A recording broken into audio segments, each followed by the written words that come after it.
बिस्मिल्लाहिर्रहमानिर्रहीम। आप सभी को मेरा सलाम अर्ज़ है। मैं डॉक्टर एन.एच. सिवानी। मैं अपनी सोच के साथ आगे बढ़ रहा हूँ, पर यह मेरा मेहनत तब सफल माना जाएगा जब यह मैसेज आप तक पहुँच जाए। इस एपिसोड में अरब में इस्लाम आने से पहले की हालात बयान किया गया है, जिसमें दुश्मनी, शोक और मातम मनाने की रिवाज, अंधविश्वास, बेटियों की हत्या, जुआबाजी वगैरह मेन है। इस्लाम आने से पहले अरब के लोगों की यह हालात थी कि अगर दुश्मन पर अपनी ज़िंदगी में बदला नहीं ले पाते थे तो इसके बेटे, पोतों या रिश्तेदारों से बदला लेते थे, और जब तक बदला नहीं ले लेते चैन से नहीं बैठते थे। दुश्मनी का वजह भले याद नहीं रहे, लेकिन दुश्मनी का बदला लेना याद रखते थे। शोक और मातम मनाने का रिवाज। इस्लाम आने से पहले अरब में अगर किसी का कोई रिश्तेदार मर जाता था तो उसके रिश्तेदार रोना और बाल नोचना जारी रखते थे। औरतों सर की बाल खोलकर रोते हुए जनाजे के पीछे पीछे चलती थीं और खूब जोर शोर से रोती गाती थीं। दफन से फारिग होकर वापस लौटकर दस्तरखान बिछाया जाता था और सब रोने गाने वालियों को खाना खिलाया जाता था। अंधविश्वास जो इस्लाम आने से पहले वहाँ पे जो राइज थे। इस्लाम के वजूद में आने से पहले अरब के लोग अंधविश्वास में पूरी तरह डूबे हुए थे, और वह सब जिनों, देवों और परियों के भी कायल थे। उन लोगों का विश्वास था कि परियां इंसानी मर्दों पे आशिक हो जाती हैं और जिन औरतों से रिश्ता बना लेते हैं। जिनों को वह लोग नहीं दिखने वाले मखलूक समझते थे, लेकिन यह भी मानते थे कि आदमी अकेले रहकर भी प्रकृति के मिलन से औलाद पैदा कर सकता है, हो सकता है। अरब का ये भी अकीदा था कि जुरहम फरिश्ता और इंसान के मिलने से पैदा हुआ था। यही अकीदा उनका शहर सबा की मलाइका बिल्किस के बारे में भी था। उमर बिन बरबर बू के बारे में भी अरबी लोग सोचते थे कि वह आदमी और राक्षस के मिलन से पैदा हुआ था। जिस ऊँटनी का 5 बच्चा पैदा हो चुके होते थे और 5वां बच्चा नर होता था, उसको बहिरा कहते थे। इसका कान छेद कर छोड़ देते थे, वहाँ जहाँ चाहता घूम घूम कर चरते फिरता रहता। अगर भेड़ का नर बच्चा पैदा होता तो लोग उसको बुतों पर चढ़ा देते, और अगर मादा होता तो लोग उसे दूध के वास्ते रख लेते। अगर 2 बच्चे नर और मादा होते तो उसे कुर्बानी नहीं करते और उसका नाम वसीला होता था। जिस नर ऊँट के मिलने से 10 बच्चा पैदा होते उसका बहुत इज्जत करते थे, ना उस पर बोझ लाते ना खुद सवार होते, इसे आज़ाद छोड़ देते। इसका नाम हाम होता था।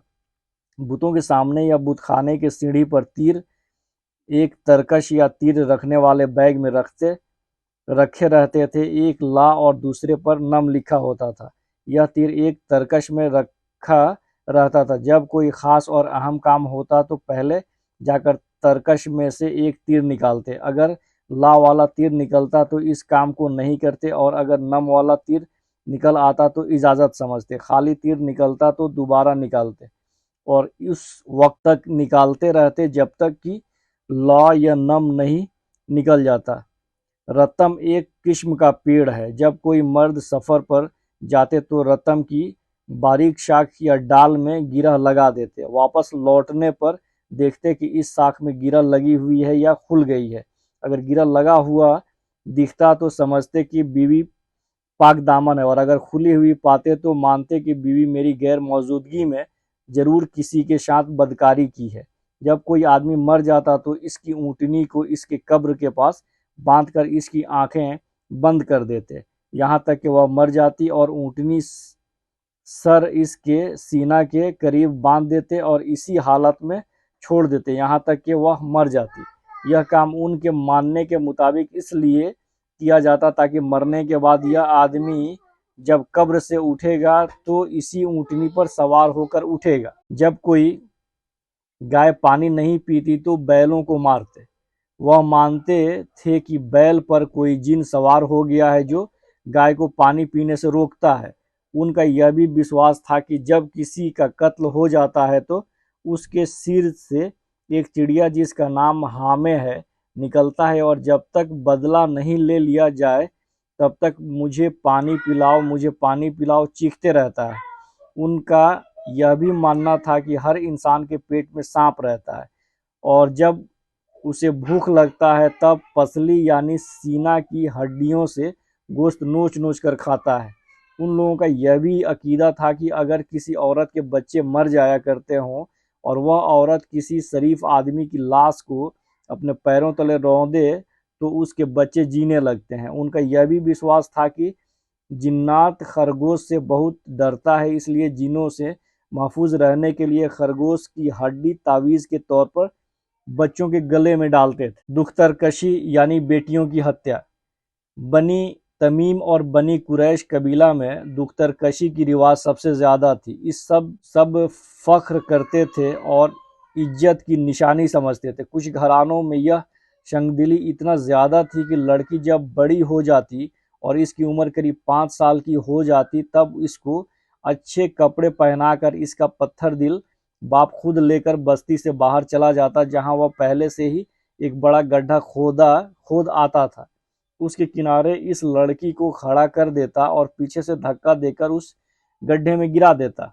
वह लड़की चिल्लाते रहती और बाप से मदद मांगते रहती, लेकिन वह पत्थर दिल बाप उसको ठेला ढेला मार कर और ऊपर से मिट्टी डालकर उसको दबा देता और जमीन को बराबर करके वापस चला आता है। इस तरह अपने जिगर के टुकड़े को जिंदा दफन करने पर गर्व करता। बनी तमीम का एक आदमी जिसका नाम कैश बिन आसिफ था, अपनी 10 लड़कियों को जिंदा दफन किया था। दुख्तरकशी के इस जालिमाने रस्म से कोई कबीला बचा हुआ नहीं था।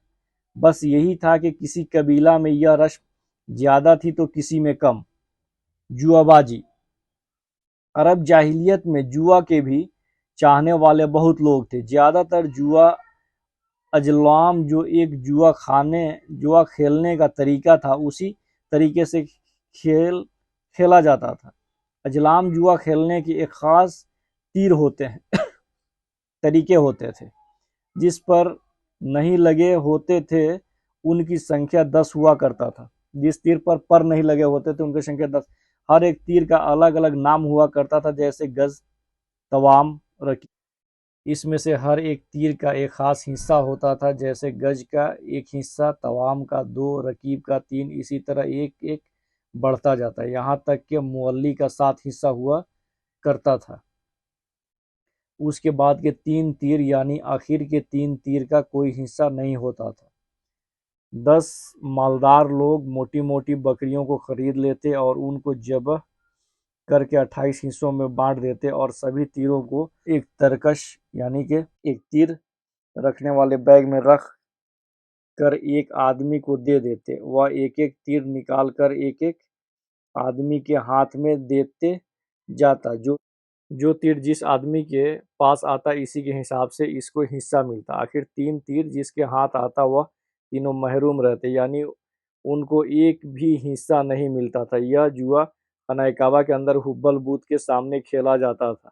एक दूसरा तरीका जुआ का यह था कि थोड़ी सी रेत जमा कर के कोई चीज इसमें छुपा देते। इसके बाद इस रेत की 2 ढेरियां कर देते और पूछते कि बताओ वह चीज कौन सी ढेर में है। जो आदमी ठीक से बता देता वह जीत जाता और जो गलत बता देता वह हार जाता। इसी के साथ हमारा ये एपिसोड समाप्त होता है। मुझे उम्मीद है कि आप लोगों को पसंद आएगा। Thank you. खुदा हाफिज।